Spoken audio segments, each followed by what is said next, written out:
Hey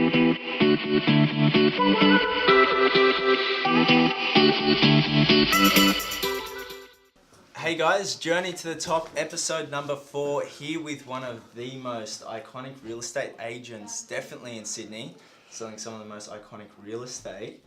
Bill, thanks for being on, and what's your journey been like sort of to this point? It's been a very interesting journey. I've loved every minute of it. Life's about experiences, and you learn from your mistakes throughout your journey as you progress, and then you start to formulate the assets that work for you in establishing your name and your reputation. I've thoroughly enjoyed it. I mean, I've been doing it over 30 years now. I've made some, and the interesting part about real estate is that these people become your clients. Then after the relationship and the sale of their property, a lot of them end up becoming long-term friends. So I think that what you're also building is a long-term relationship and a very big social network, which is good, which is very good. I've thoroughly enjoyed my experience in doing what I've done for the last 31 years. Definitely. So did you get straight into real estate or? No, I'm. The story is, and there's a book out. I was a publican. My trade was originally, I grew up in a family that ran hotels.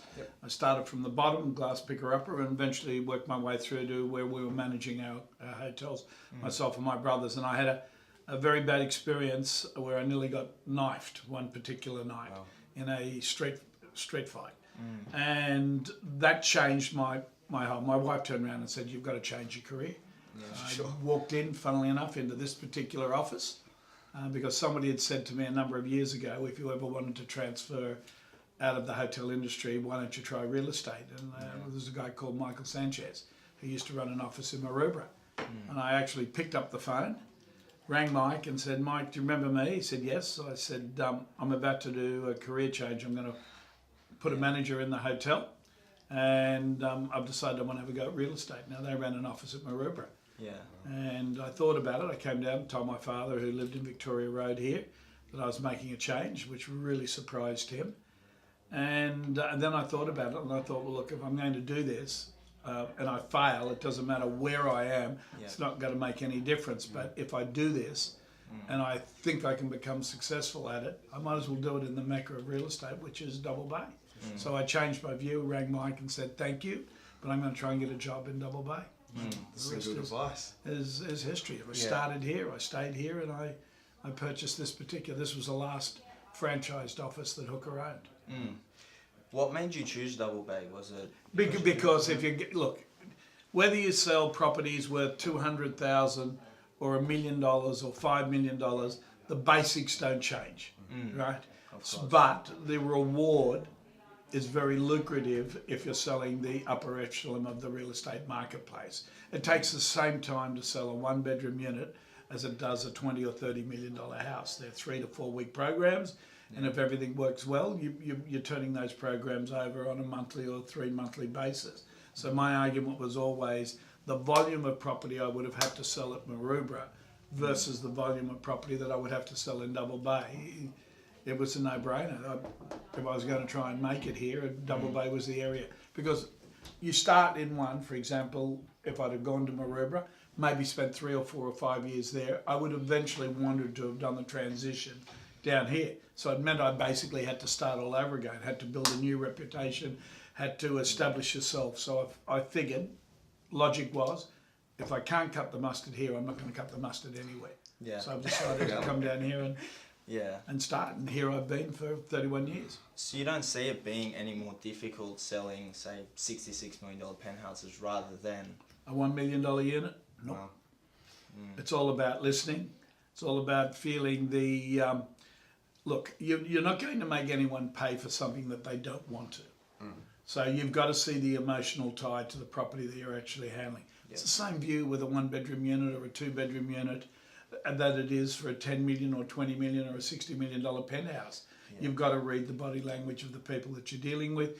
You've got to understand why they're looking at the particular property. What are the driving factors? Now that doesn't matter which market you're in, whether you're in Strathfield, Maroubra, Penrith. It's all driven by the same vein. The general perception in the real estate industry is the more expensive the real estate, generally the fees come down a bit. You've been able to hold your feet with some of the most expensive real estate in Australia. How have you been able to hold your fees? I've always believed I've had something to offer. My goal from day one is whatever I sell, I want to make sure that there was nobody else that could have done a better result. Look, these are the most expensive assets that people own in any area, whether it's Maroubra, as I said, in Penrith, that if it's the $500,000 house, they scraped, they saved to hold on to that property, and they turned it over every 7 or 8, 10 years. They wanted to maximise the income or the value of that asset. Yeah. So I've always believed very, very strongly that our job is not to just make a sale. Yeah. Our job is to create something that somebody else cannot repeat in the result that you get. So I think that gave me a footing where I could say to people, look, if you want to appoint me and you think I'm the right person, and you've got to establish that that's what they want. And it's always a question I asked after I've done a submission and they've interviewed 3 or 4 agents, and I've said, who do you want to use? Because I always knew the difference between what I would charge and what the competition was charging was mine was always the REI rate, which was 2% plus the GST. And you've got to justify that. And I tried justifying that by my results. And the other reason that I've always held my fee is that you can't look somebody in the face and say, I want this, when they can then say to you, well, why? Please explain that the house down the road you did at 1% or 1.5%. Your credibility's shot. So I figured if I maintain my fee, people know exactly through the industry that what my time will cost.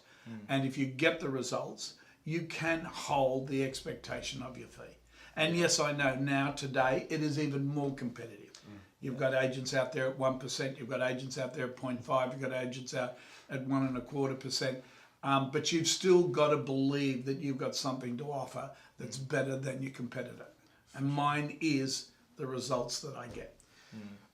At the moment, now that you're at that stage where you can say, hey, look at my results, and I am worth the fee that I am charging.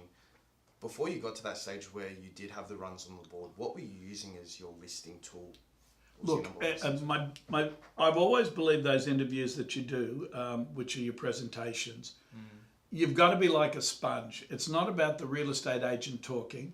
It's about listening to what the vendors and their wives are looking for. Why are they moving? Are they moving to upgrade? Are they moving to downgrade? Are they moving because they're in financial misfortune? Or have they done a renovation that they want to capitalise on their renovation? So it's understanding the motivation of the individual that's selling. Too many agents walk in, they go in with these graphs, they go in and say that we've got 70% of the market. And I sit in those presentations, I say, look, you've had 5 agents. I guarantee you all 5 agents tell you that they're the best in the area, that they've got 70% of market share or 40% of market share.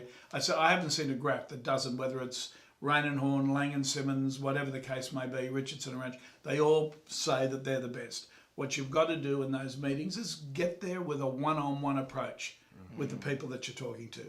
That they've got to understand that you only have one goal, and that goal is to get them the best result and to work 100% for them. And that is the difference. You've got to read the motivation. You've got to establish true market value. And that's the other problem, that you just don't pull a figure out of the air and say, I can get this because that's what they want to hear. Yeah. You've got to justify why you think that the property is worth within a certain range, and then irrespective of their expectation. It's like forming a partnership. As I say to people when I go, I work for you. For the next 3 months, I'm yours. You want to phone me, I'll answer. You want to sit with me and talk to me, I'll be there for you. I will get you a result. I won't then force you to take that result. I'll suggest why that's probably the best result for you, and then we can go forward and determine what you want to do. So you don't have to bang them over the head with a gun or with a hammer saying you must take this. Because a lot of the faults that a lot of agencies do, all the owner has to do is refer back to the agency agreement that said, this is what you thought. So why would you be now expecting me to take 200,000 or 300,000 less than what you put on that agency agreement? Well, when we produce an agency agreement here, 3 weeks or 4 weeks later, I say, look, just have a look at what I put on that. Now have a look at where we are. What are your instructions? So we don't buy our listings. And there's too much of that's going on. People's arguments, or a lot of agencies, is get the listing at all costs and then worry about conditioning the vendor. It's the wrong role. What we try to train here is, this is a partnership between you and the vendor. You've got to give an honest and accurate assessment. We're supposed to be a doctor. We're supposed to be the experts within our industry. Well, if we're supposed to be the experts, we should know within a market range. The only thing you can't allow for is the emotion of the buyer of how much does he want that particular property, and that's the difference between a good result and a great result, is the emotion that's been driven in an auction room or an expression of interest negotiation. And that's done by the buyers that have come through and determine why they like this property, does it suit what they're looking for, and what was the competition paying for something similar recently. I think that's some absolute gold. Within the past few years of being in the real estate industry, I've always been told, hey, look, go get the listing and then worry about the sale later. But that's absolute golden advice. We're sitting in your office now, and behind us is a collection of some of your awards, some of them being the #1 agent within the LJ Hooker Group internationally. We know that you've been the #1 agent in the group for a very long time. How have you consistently stayed at the top? By just doing what I've previously just explained to you. Mine's about relationship building. And I've said this previously before, and it doesn't change. You go to a restaurant, somebody says to you, go and try the food at this particular restaurant. You go and you have a great experience. The quality of food was excellent. The service that you got was excellent. Now, you don't know who owns that restaurant. You don't know the chef. You don't know the principal. You will then walk out of that restaurant, and I guarantee within a fortnight, you'll take your own group back to that restaurant because of the experience you previously had. This game's no different. You're being judged by your performances for particular vendors. And I rely on my vendors then to refer me business. I've always said what I want is your business, your uncles, your aunts, your grandkids, your children going forward. This is about building a referral base that consistently brings in new business for you, whether it's through accountants, whether it's through lawyers, whether it's through the experience that you've had with a particular vendor. You're building your reputation based on your previous performances, and that's the most important aspect. You're going to be judged on those performances, and it's what people say about you behind your back which will determine how your career will go. And there's a lot of agents that have been in it for the quick buck, that their advice to their client hasn't been completely correct. The client finally accepts the price, but he would never use that firm again. Yeah. So it's what people say about you behind your back. Yeah. It's not about what you say about yourself. It's about what your reputation is built based on what the market says. And it's all about perception. All right? And I've also said that with the media too, you've got to be very, very careful. If my clients say, look, we don't want this sale discussed, we don't want our name in the paper, respect that. But if they do, then you can feed that information to the Sydney Morning Herald column on a Saturday morning, because it's all about perception. Yeah. So it's a combination of a number of things. It's not about bragging. It's about what the publics consider that your reputation is, and that what your capacity is, and then you're judged on your results. I mean, I've said a number of times that one of the sales, which was the Coogee Bay Hotel that I did a number of years ago, really helped promote my platform, because the best result they got with previous agents was a $9 million result, which the owner did not want to accept. And from memory, I was between 13 and 14. Now that, because I was an ex-publican, gave me a lot of press based on a 9 million and the result that I got them. And that motivated the public's perception on my capacity to negotiate. And that was very, very important. And that was the Terry Page's Hotel. Yeah. So that brings me to another question. What sort of tasks or activities did you do when you sort of started off to become a very good negotiator? I door knocked. I letterbox dropped, which is exactly practices that go. Yeah. But I also realised that it's not just a matter of door knocking and sitting with people and trying to get their listing, because a lot of people are just looking for information. Yeah. What you're trying to do is build your reputation. So you've got to put your face in front of the public. And I used to sit and have coffees with little old ladies in the streets. A lot of these little old ladies know more about what's going on in their street than anybody else. Yeah. And it was about building relationships very, very early. I mean, you've got to appreciate. In fact, one of the things that I've always said is when I made a phone call, is I used to apologise. I said, "Look, I'm sorry for invading your privacy. You will get a better response from that than ringing somebody at 6 o'clock in the evening and saying, I'm from LJ Hooker Double Way, and people say, well, I didn't ask you to ring me, and they'll hang up." Yeah. So it's about what you say and actually how you say it.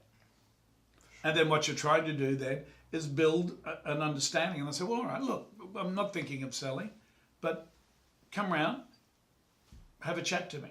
Yeah. And then it's about what may happen 6 months or 12 months later. They will remember. And if they can put a face to the name, that's also very important. Rather than dropping the little business cards or I've got to buy it for your house, which in a lot of cases is absolute rubbish. Yeah. You're losing your credibility. You go there and the lady says, well, where's your buyer? Oh, look, by the way, can we do this? And then, well, that's not what you said when you sent me the letter. Yeah. So back up what you say. Yeah. For sure. We got the chance to meet Sophie, your executive assistant, who runs alongside you.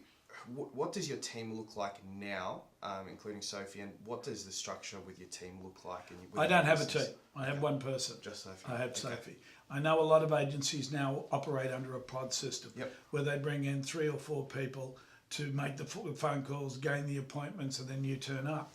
And I sit there and I look at the paper with a couple of the agents that are quite successful, and I look at their open for inspection timesheets, and I say to myself, there is no physical way that this person can be at every one of those open for inspections. So I think that a lot of vendors are not getting the service they deserve. I have one person only, which is my right arm, which is Sophie. She goes to every inspection. I do every open for inspection myself. She then lines up for me who are the interested, genuine people based on the telephone calls back, and then I handle every one of those interested buyers on a personal note. I think that we're in an industry that needs personal service. And you're not going to give personal service if you're out there putting other people on your open for inspections and think that you can cover everything. And I know people do the pod system, but at the level that I work, I don't. You've got to be able to sit with your vendors once a week. I don't do letter drops to them about what's going on. I physically sit and talk with my clients. When did you put on your first assistant? Oh, many years. Look, I used to work on my own and did everything. And then unfortunately I got my car license got suspended for travelling a little too fast on my way to, and that made me, because I got suspended for 12 months, that I had to get a driver. So once I got a personal driver, 12 months later, after we'd finished my probation for not driving, she then became my personal assistant. And then I worked out that this was an asset that I actually needed with what I was trying to handle. And from that day onwards, I've had a PA. But I've always only had one person working for me.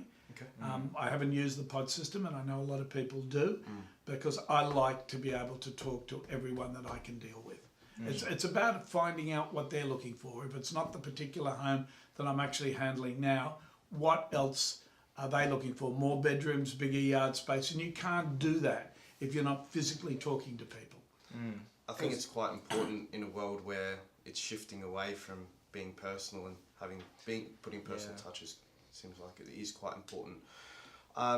In terms of what your day looks like, do you run through a structured day, or is it just whatever falls?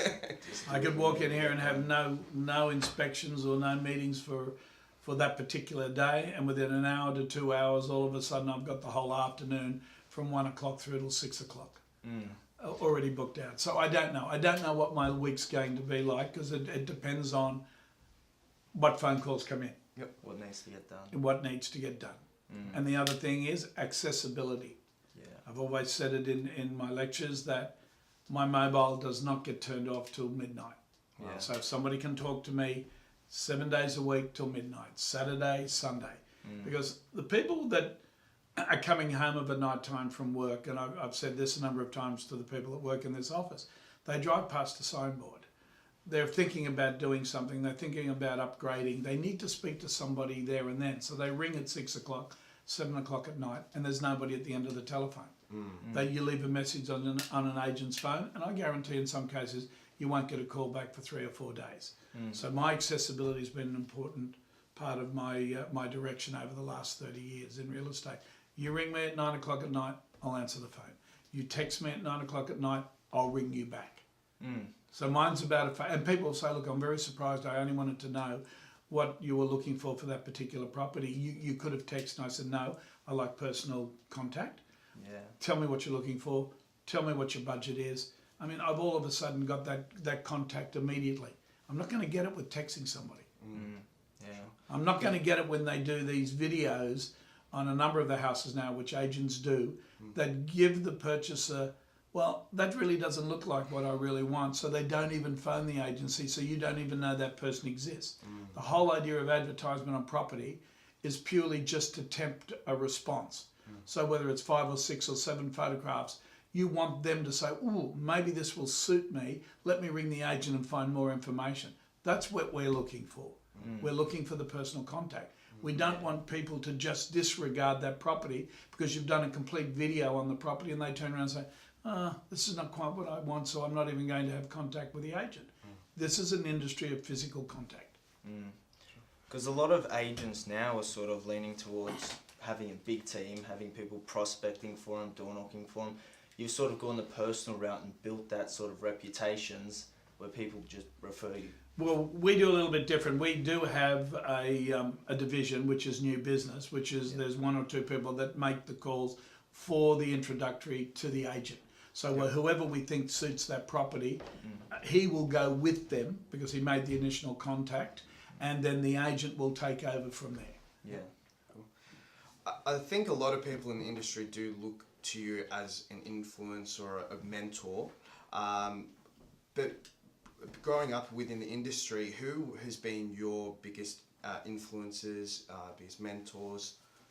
Look, this is going to seem very, very strange. I came from knowing nothing about the industry and was given a desk and a yellow page telephone book and said, ring it.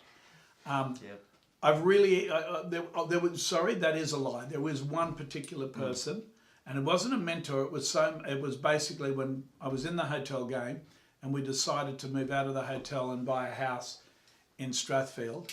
I rang 6 agencies and gave them a list of what my requirements, because I ran a hotel that opened at 6 in the morning and we used to close very late at night. So I didn't have a lot of free time, and we ran social clubs on the weekend. So we had football clubs and cricket clubs for the patrons of the hotel.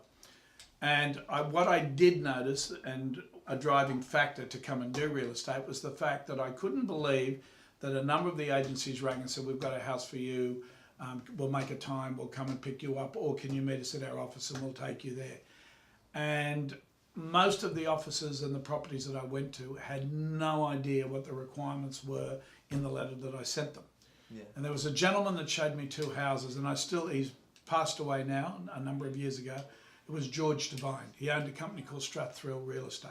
I remember it very, very clearly. George showed me 2 houses. Both of the houses fitted my expectations, and I purchased one of those 2.